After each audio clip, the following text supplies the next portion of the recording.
नमस्कार दोस्तों, राजवंश क्रिएशन में एक बार फिर से आपका स्वागत है। मैं हूं आपका दोस्त राजेश सोलंकी। इस बार मैं फिर से लेकर आया हूं एक और इन्फॉर्मेटिव वीडियो। जी हां दोस्तों, आज हम बात करेंगे निफा वायरस के बारे में। दोस्तों, जैसा कि हम सभी को पता है कि हाल ही में हमें कोरोना से मुक्ति मिली थी और चैन की सांस ली थी, मगर दोस्तों हमारी ज़िंदगी में फिर से भूचाल आने वाला है। जी हाँ दोस्तों, हमारे देश में फिर से निफा वायरस ने दस्तक दे दी है।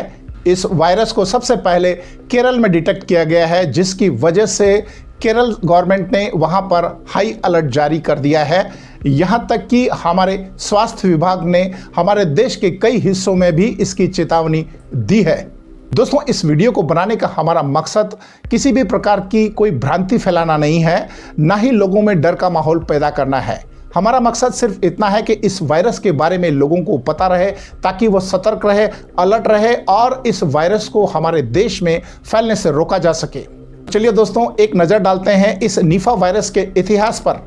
दोस्तों, ये निफा वायरस 2018 में सबसे पहले हमारे देश में केरल में डिटेक्ट हुआ था। इसके बाद केरल सरकार ने इसके ऊपर बराबर मॉनिटरिंग की और इसकी टेस्टिंग जारी रखी, मगर धीरे धीरे इस वायरस ने अपने पैर पसारना शुरू कर दिए और इस वायरस ने कई लोगों को इफेक्ट किया। यहाँ तक कि केरल में इस वायरस से इन्फेक्टेड लोगों की मौतें भी हुई है और करीब 1100 से ज़्यादा लोग इस वायरस से इफेक्टेड हुए हैं। तो चलिए दोस्तों, एक नज़र डालते हैं इस निफा वायरस के बारे में कि आखिर ये निफा वायरस है क्या।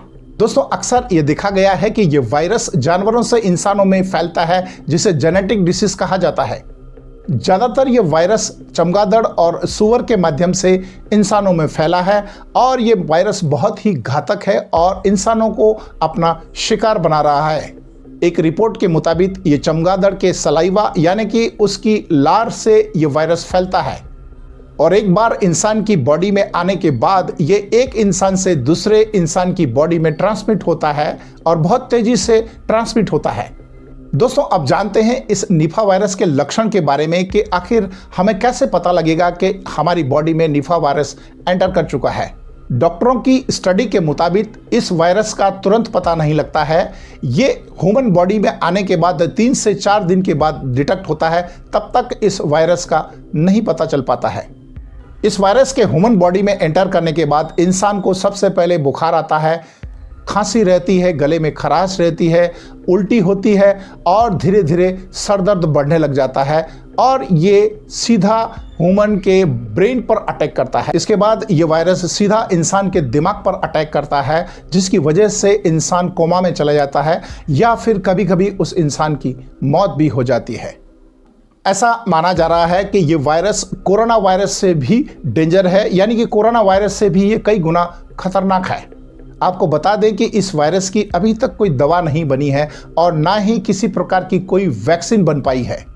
तो चलिए दोस्तों, एक नज़र डालते हैं इसके प्रिकॉशंस के बारे में कि आखिर हमें ऐसी कौन सी सावधानी रखनी पड़ेगी या कौन सी सतर्कता रखनी पड़ेगी जिसकी वजह से इस वायरस से हम बच सकें। दोस्तों, चूंकि इस वायरस की उत्पत्ति जानवरों से हुई है, इसलिए ऐसे जानवरों से दूरी बना के रखें जैसे कि चमगादड़, सूअर, कुत्ता, बिल्ली।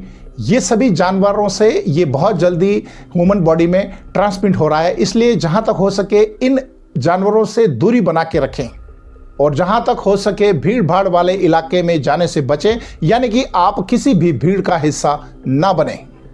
ऐसी जगह पर ट्रैवलिंग करने से बचें या यात्रा करने से बचें जहां पर इस वायरस की पुष्टि हो चुकी है या ये वायरस जहां फैल रहा है।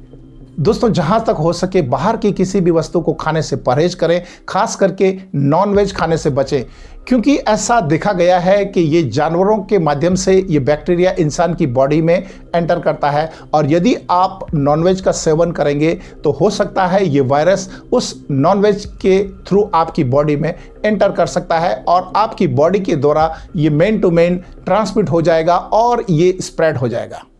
समय समय पर अपने हाथों को धोते रहें, खास करके जब आप किसी भी चीज़ को खाते हैं उस समय अपने हाथों को अवश्य धोएं। दोस्तों, अक्सर ये देखा गया है कि ये ज़्यादातर क्लोज फैमिली से ट्रांसमिट होता है, इसलिए दोस्तों यदि आपको ऐसे कोई भी सिम्टम्स होते हैं तो सबसे पहले अपने आप को क्वारंटाइन कर लीजिए, अपनी फैमिली से दूरी बना के रखें ताकि आपके परिवार के बाकी सदस्य इससे इन्फेक्टेड ना हो सकें। दोस्तों, यदि आप में या आपके परिवार के किसी सदस्य में ये लक्षण दिखाई देते हैं तो अपने आप से खुद से इलाज ना करें, किसी नज़दीकी अस्पताल में जाकर अपना प्रॉपर टेस्ट करवाएं और डॉक्टर के मार्गदर्शन में ही मेडिसिन लें। दोस्तों, सावधानी और सतर्कता ही हमें इस वायरस से बचा सकती है। यदि हम इन सभी प्रिकॉशंस को और हिदायतों का पालन करेंगे तो निश्चित ही एक दिन हम इस वायरस पर विजय पा पाएंगे और इस वायरस को हरा पाएंगे। और इसके साथ ही दोस्तों, हमें ज़्यादा घबराने की ज़रूरत नहीं है, सिर्फ और सिर्फ प्रिकॉशन ही इसका एकमात्र उपाय है। इसलिए जहां तक हो सके इन सभी हिदायतों का पालन करें। दोस्तों, इस वायरस से लड़ने की ज़रूरत है, इस वायरस से डरने की ज़रूरत नहीं है। दोस्तों, मैं उम्मीद करता हूं कि आज का मेरा ये इन्फॉर्मेटिव वीडियो आपको पसंद आया होगा। यदि आपको मेरा ये इन्फॉर्मेटिव वीडियो पसंद आया हो तो उसे लाइक करें, अपने दोस्तों को शेयर करें ताकि ज़्यादा से ज़्यादा लोगों को इस निफा वायरस के बारे में पता लग सके और इस महामारी या इस संक्रमण को हम फैलने से रोक सकें। दोस्तों, राजवंश क्रिएशन के साथ जुड़े रहने के लिए आपका दिल से धन्यवाद। आज के इस सफ़र को हम यहीं समाप्त करते हैं। अगले सफ़र में फिर से मिलेंगे एक और नई कहानी के साथ, एक और नई इन्फॉर्मेटिव वीडियो के साथ। तब तक अपना और अपने परिवार का ध्यान रखिए। धन्यवाद।